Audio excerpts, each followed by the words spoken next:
Tonight, we'll go one-on-one with our Man of the Year with an exclusive sit-down with Santa. Oh, that's kind of weird.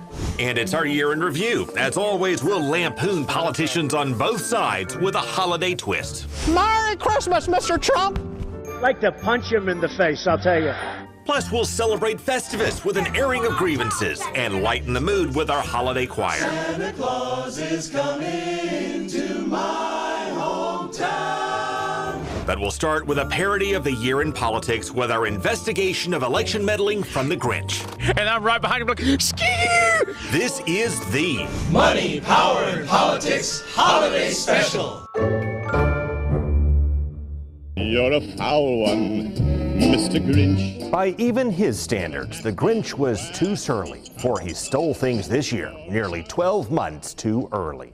This was the largest audience to ever witness an inauguration, period.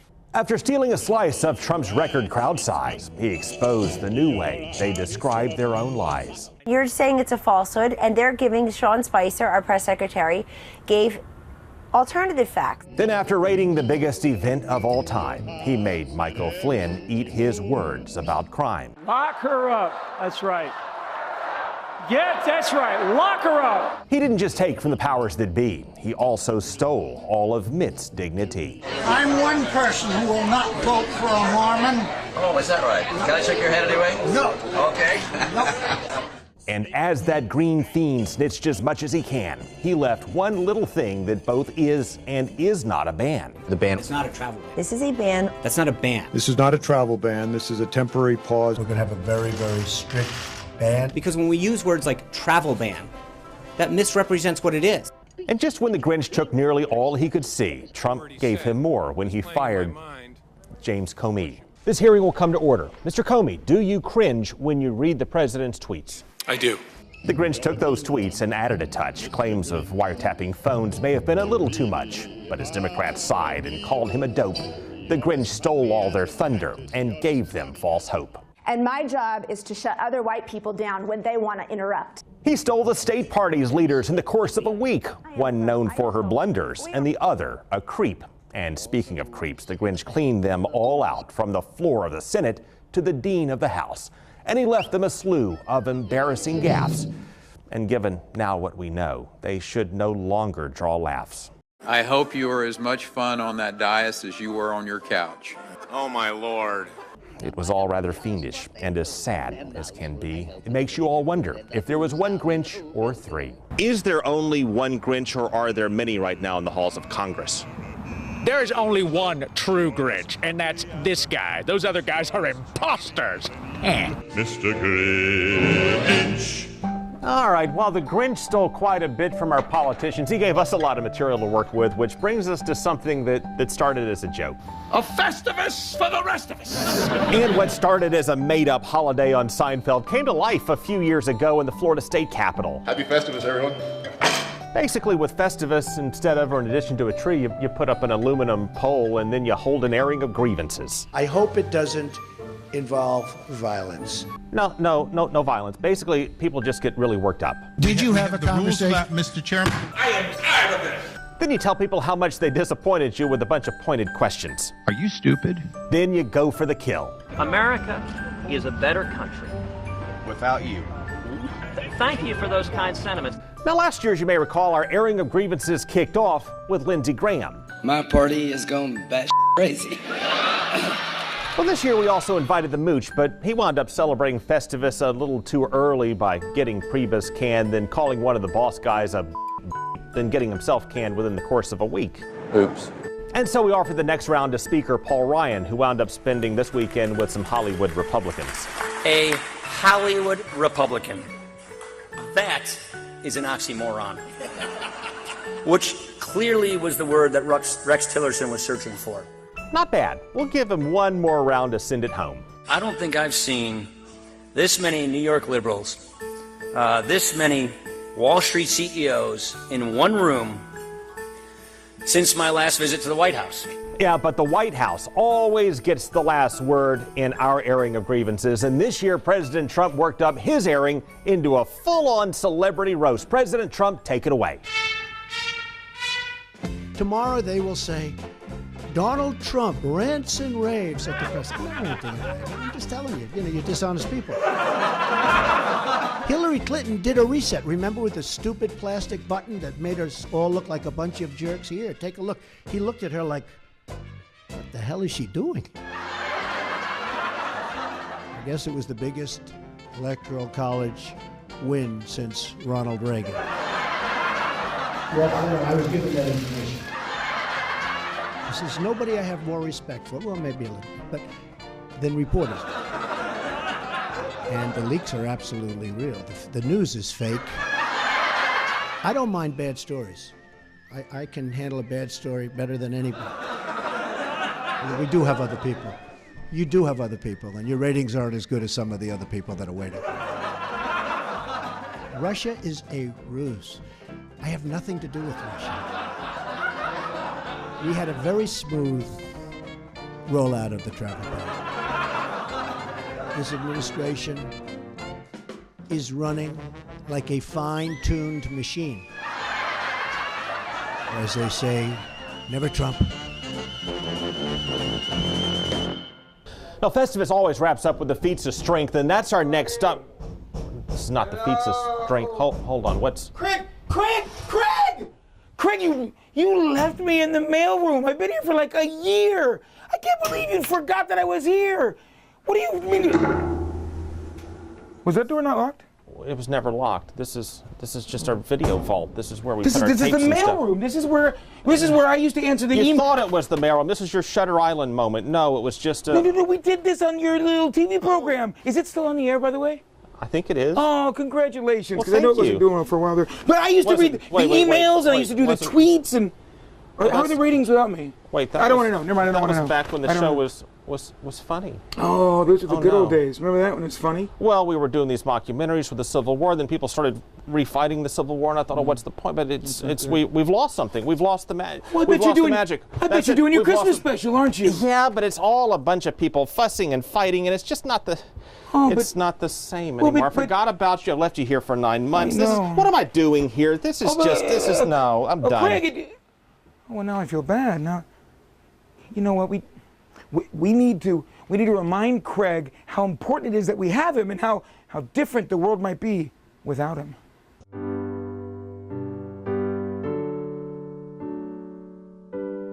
I owe everything to Craig Patrick. Please help him. Help my friend, Mr. Patrick. He never thinks about himself. That's why he's in trouble. Craig is a good guy.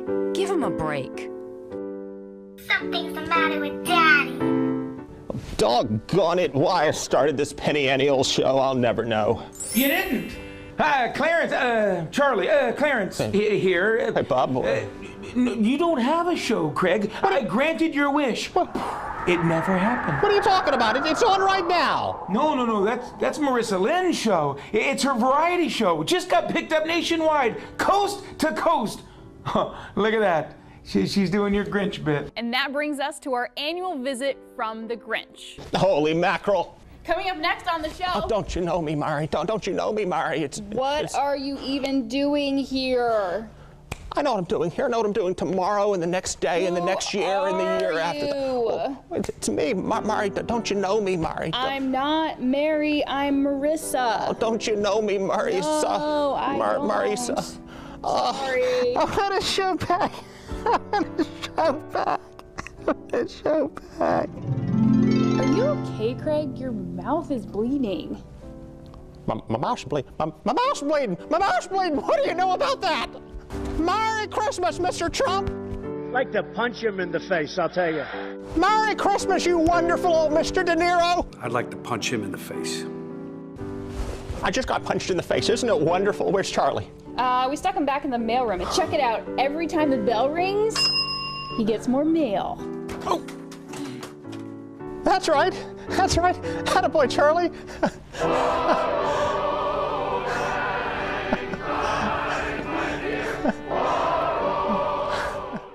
Okay, well, that was kind of weird. Yeah, that's always what people would tell me after they saw me on Money, Power, Politics. Oh, yeah. Well, maybe we should have just left it in the mailroom? Maybe. Well, let's not argue about it. I mean, it's the holidays. You don't want to argue Oh, you don't want to argue during the holidays. Do you remember when we did that segment? How not to argue during the holidays. Yeah, you don't want to argue during the holidays. Let's roll that clip. Roll the clip. Who are you talking to? So what? Wow. What do you think of mac and cheese? Mac and cheese too goes great with stuffing. What do you think about this whole electoral college thing? Should we get rid of that? I don't know. I mean, we've got to get rid of it. Come on, you go with the popular vote, right? One nation, right? yeah, but I mean, this has been in the Constitution since the beginning of our country. Like, why are we going to get rid of it? You know what's funny is how you're both right. Yeah. It takes both sides to bring that together, right? Togetherness, you're right. He's right. You're right that popular vote matters, and it does. We count them. That's right. And you're right. It's the Electoral College. Let's give a voice to the voiceless. Oh, see how you're both so similar? And we're back to macaroni and cheese, and we've got the corn. And thank you so much. I wonder what Billy Bush is up to today. Well, I know he doesn't have to go to work. That's Bush's baked beans. Oh, there you go. That's more like it. See, we gave people news that they can use, how not to get in an argument. That's what you do, Craig, and you break down these complicated political fights and controversies and laws and elections, and you bring it to the people in a way that they can enjoy it and maybe even smile and learn something. That's how important you are. We've had a wonderful show all along. We've had a wonderful life. And it's even better with you in it, Charlie. Oh, I agree. It's funnier. I'm back. Get your stuff. You're back. You're back. You're part of the team. My goodness. Here, let me just turn this knob here. All right, I can't wait till we get to get. Craig, get locked that time. Craig, get locked that. Craig, Wilma! Craig! We can confirm that Santa is airborne at this time. Okay, coming up, our one-on-one with Santa Claus. He'll explain how he pulls it all off. The kids won't want to miss that. Plus, we'll take a step back in time to America's first Christmas celebration that all started on the shores of Tampa Bay. Santa Claus is coming to my hometown. Santa Claus is coming to town. Santa Claus is coming to town. Oh, nicely done there, Heralds of Harmony Choir. They nailed it. Yeah, this is Santa's big scene, and though this is by far Santa's busiest time of the year, he did take a couple of minutes. This is pretty exciting to sit down with us, and he took us behind the scenes. Call sign Big Red 1. We can confirm that Santa is airborne at this time. Every year, Santa Claus gets clearance and support from the highest levels of government. I appreciate Santa coming. Santa delivers everywhere.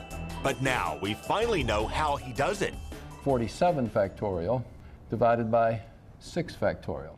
Scientists have figured out the math. Santa Claus must fly more than 3,600 miles per second to visit all the nice children of Earth. I'm fast. To pull it off in one night, engineers say Santa may not take off from the North Pole. They say his most efficient route would start near Kazakhstan. From there, Santa would have to fly against the Earth's rotation and cross the dateline. That way, scientists say he could, in fact, reach 2.5 billion homes between Christmas Eve and Christmas morning. Now, he would only have 34 microseconds per stop here, but that may be just enough to protect the presents and stay one step ahead of the Grinch. Santa's all, I'm coming down the chimney, and I'm going to put stuff in your stocking. I'm going to put stuff under your tree. And I'm right behind him like, skew! At that speed, you may think Santa's sleigh would hit so much air resistance, it would catch on fire. You would think so. How do you pull it off? We have a magic gel we put on it. And that allows the sleigh to travel through folds of time and space. We fly faster than most of the molecules move. So you're going through extra dimensions? On occasion. If that's the case, never mind a route. He can deliver gifts as we speak. How many gifts did you just deliver? More than I could count. Well, he just did it again. String theory, or M theory, suggests there are actually 11 different dimensions that weave in and out of our time and space. And Santa may be using at least 10 of them. Can you take me to the North Pole? Don't usually do that, Craig, but if you want to go. Oh, that's kind of weird. And so goes the science of Santa Claus. Ho, ho, ho, ho, ho. Merry Christmas, everyone. Ho, ho, ho, ho, ho, ho.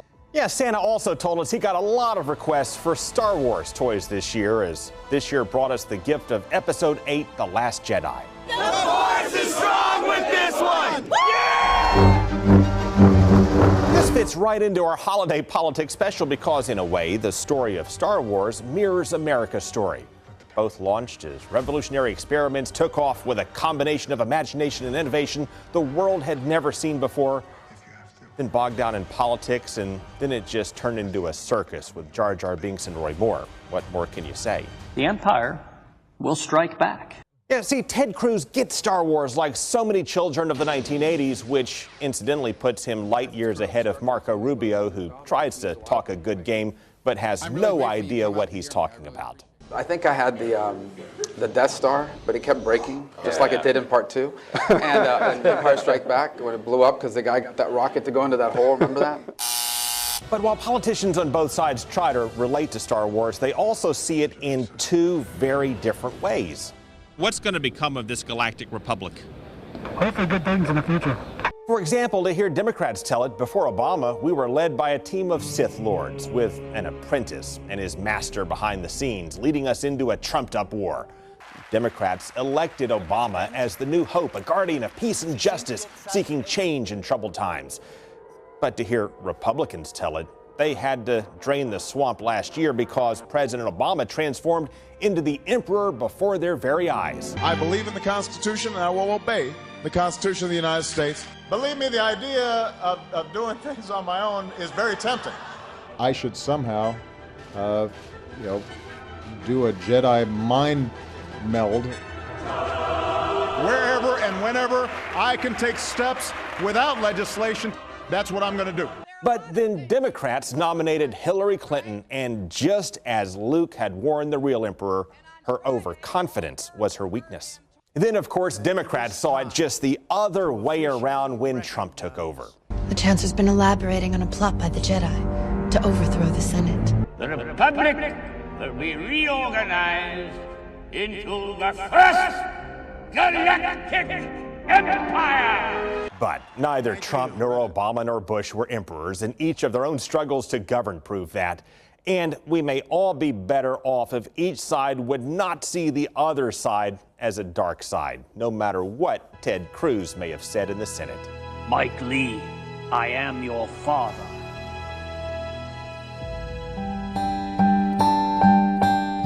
Coming up, we'll take you through history, from Tampa Bay to Tallahassee, where explorers celebrated America's first Christmas.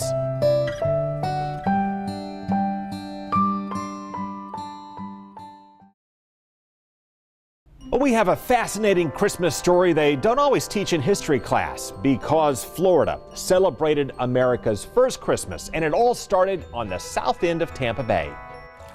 You may know Spanish explorers landed in Bradenton nearly 500 years ago. De Soto National Park marks the spot for Hernando de Soto and his Spanish expedition.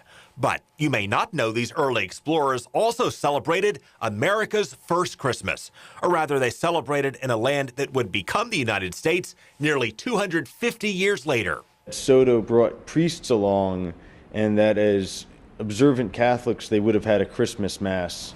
De Soto and more than 600 others left Tampa Bay in 1539 and tracked north. And archaeologists found the spot where they settled for Christmas. Today, it's a small park near downtown Tallahassee. Although it probably did not resemble the Christmas trees and Santa Claus that we associate with Christmas, it would have been more of a solemn occasion with a Mass. The archaeologists found a lot of artifacts from the site. And that type of pipe is actually made in Tampa Bay. And they found pig bones, which may suggest their Christmas Day feast included pork. To avoid starvation, they brought a herd of pigs with them, which probably introduced wild pigs to the southeast. Archaeologist Dr. Dan Seinfeld said they also raided the Native Americans' food supply, and they did not write about their Christmas celebration because it was not exactly a time of peace. We have evidence historically of conflict with the Appalachee, fighting because the Appalachee fiercely resisted the Spanish occupation. This was a dangerous military expedition that sought conquest over peace. But our legislature and historians say it was also a critical turning point for all of us, well worth remembering long beyond Christmas. Craig Patrick, Fox 13 News. Coming up, a send-off from the Heralds of Harmony Choir and one last holiday spoof from our family to yours. And good night, Dad. Good night and farewell.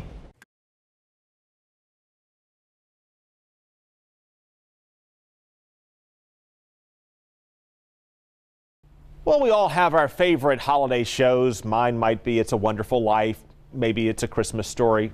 Let's ask our choir. What's your favorite? Money, power, and politics, holiday special. Oh, thank you. That was nice. Well, every year we send it home with a special little bit, and this year we thought of the Christmas classic, one of the first on television, called The Homecoming, which, as some of you may know, launched a show called The Waltons and their trademark way of saying goodnight. And we thought, what better a way to say goodnight from our family to yours.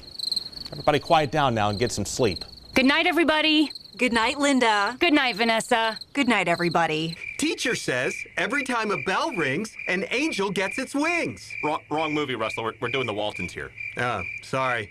Good night, I guess. Good night, Marissa. Good night, John Boy. Who's John Boy? He's Jim Bob's brother. Where is Jim Bob? Good night, everybody. Good night, Charlie. Good night, Mark. And good night, Dad. Good night and farewell. Good morning, everybody. It's time for Good Day. Russell, we're all trying to sleep. Oh, sorry. Good night, John Boy.